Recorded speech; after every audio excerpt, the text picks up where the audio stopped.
6h20, vous le savez, sur Radio J, on aime l'histoire du sionisme et de l'État d'Israël et on aime compter le destin de ces hommes et de ces femmes qui ont fait la grandeur de l'État juif. Théodore Herzl, Golda Meir, Baruch Duvdevani, Ben-Sion Netanyahou, Yitzhak Shamir, Menachem Begin.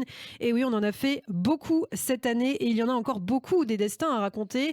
Et parmi eux, celui notamment de Moshe Sharet, mort il y a 56 ans, le 7 juillet 1965. Un des pères fondateurs de l'État d'Israël, ancien Premier ministre, homme de culture également considéré comme l'un des meilleurs orateurs de son pays. Moshe Sharet, donc né Moshe Chertok le 15 octobre 1894, Christophe Darin. Eh oui, Moshe Chertok né dans la ville de Kherson, alors une ville de l'Empire russe actuellement située en Ukraine.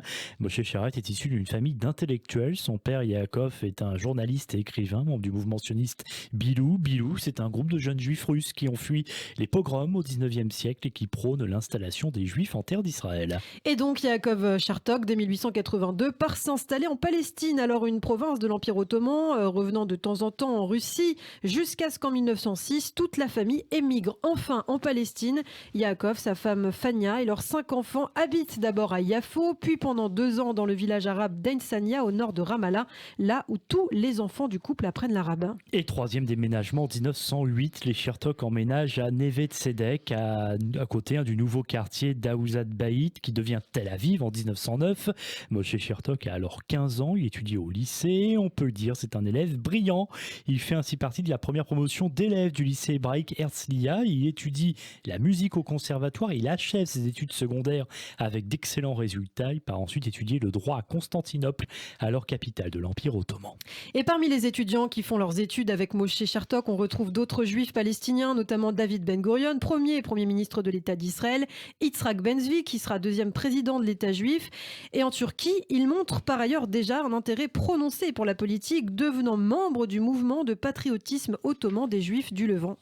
Moshe Chertok enseigne ainsi la langue turque dans les écoles juives de Palestine. Cependant, son destin va vite basculer suite à l'entrée en guerre de la Turquie en 1915, suivi de la mort de son père Yaakov un an plus tard.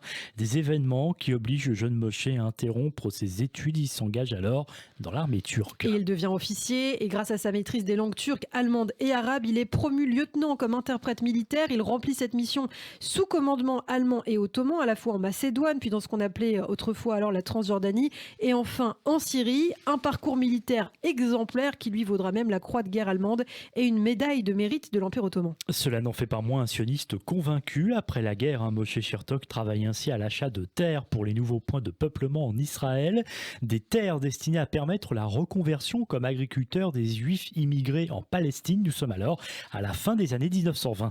Années durant lesquelles Moshe se lie des amitiés avec de grands activistes sionistes comme Dov Oz, Eliaou Golon, fondateur de la Haganah.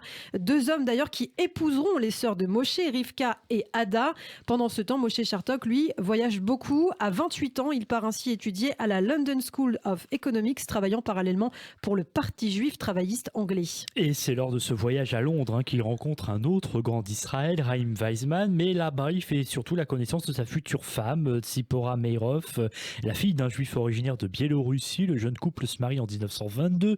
Il aura son premier enfant 6 ans plus tard, un petit garçon nommé Yaakov en mémoire du père. Et c'est Tzipora qui véritablement poussera son mari à s'investir davantage dans la question de l'immigration des Juifs d'Europe de l'Est, déplacés et bloqués notamment en Iran. Ce qu'il faut dire, c'est qu'à l'époque, certains réfugiés polonais et notamment de nombreux orphelins furent déplacés de force vers Téhéran en Iran sous l'autorité soviétique. Dossier explosif, connu sous le nom Les Enfants de Téhéran et qui deviendra d'ailleurs une des grandes batailles de Moshe Chertok.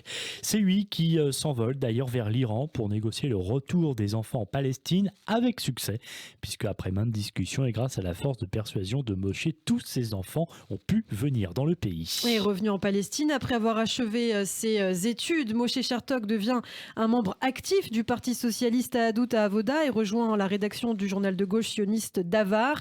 Et puis il rejoint ensuite le MAPAI, le Parti des ouvriers de l'État d'Israël. Il en devient un des porte-parole. Enfin, il entre à l'agence juive dont il devient le secrétaire du département politique, puis le leader. Oui, Chertok, c'est un homme de terrain, on l'a dit. Il mènera aussi des négociations avec les autorités britanniques. Il fait beaucoup d'efforts pour assurer la continuation de l'immigration agricole juive en Palestine. Il participe également au développement du port de Tel Aviv face au boycott lancé par les Arabes, puis prend part enfin à la fondation de la police juive de Palestine. Et oui, ça c'est très intéressant. Les membres de la police juive de Palestine sont dotés d'uniformes britanniques et cela donne une couverture légale en fait aux activités de l'organisation clandestine de défense des Juifs, la fameuse Haganah. Moshe Chertok coordonne l'activité des délégations juives lors des contacts avec les commissions d'enquête britanniques, américaines et par la suite avec l'ONU qui viennent en Palestine avant et après la Seconde Guerre mondiale. Pendant la guerre, d'ailleurs, Moshe poursuit ses manœuvres diplomatiques. Il encourage l'enrôlement volontaire des Juifs de Palestine dans la brigade combattante juive formée par les Anglais pour combattre les nazis. Et précisons que Moshe Chertok, bien que sioniste convaincu, se différencie des autres durs sionistes de l'époque, à l'image de Menachem Begin, à l'inverse du leader de l'Irgun.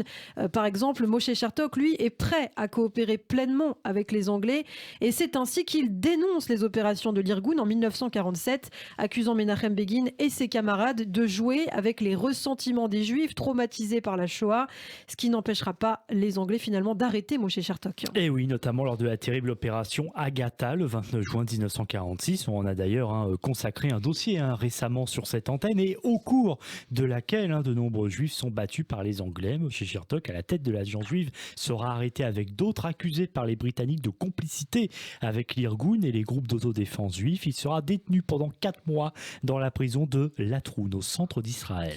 Et plus tard, revenu sur la scène politique, Moshe Chertok, devenu Charetz, joue un rôle très important dans les efforts pour obtenir l'approbation par les Nations Unies du plan de partage de la Palestine mandataire. Partition finalement votée le 14 mai 1948. David Ben Gurion proclame alors la naissance de l'État d'Israël et Charetz fait partie des signataires de la déclaration d'indépendance. Et naturellement, son expérience fait de Moshe Charetz un candidat naturel au poste de ministre des Affaires étrangères du premier gouvernement israélien. Il négocie ainsi les accords d'armistice israélo-arabes de 1949 qui mettent officiellement un terme à la guerre provoquée par les Arabes contre Israël. Enfin, suite au retrait de David Ben Gurion en 1953, Charetz lui succède au poste de Premier ministre. Nous sommes alors le 26 janvier 1954. Beaucoup de rebondissements auront lieu à cette période. On ne pourra pas tous les détailler entre les pressions des États-Unis sur divers dossiers, puis les tensions, surtout avec de nombreux pays arabes, notamment la Syrie et la Jordanie. Mais le 28 juillet 1955 ont lieu les élections législatives israéliennes et c'est la déroute pour le parti de gauche sioniste que représente Charetz. Le Mapai perd en effet 5 sièges alors que le Hérout de Menachem Begin gagne 7 sièges.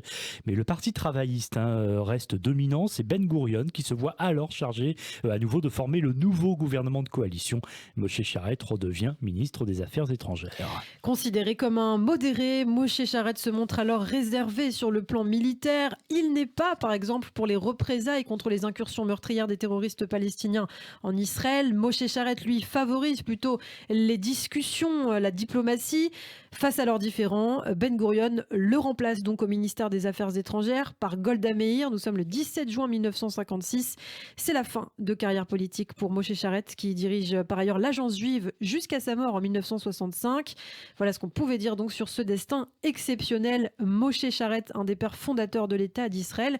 Un billet comme tous les autres que vous pouvez retrouver bien sûr en podcast sur notre site internet radioj.fr. Et je le disais au début de cette chronique, évidemment on a compté déjà le destin de nombreux hommes et femmes de l'État d'Israël que vous pouvez aussi retrouver en podcast. Théodore Herzl, Golda Meir, on en parlait à l'instant, Baruch Duvdevani, Benzion Netanyahou, Yitzhak Shamir, Menachem Begin, des hommes et des femmes qui ont donc participé à la grandeur de l'État d'Israël.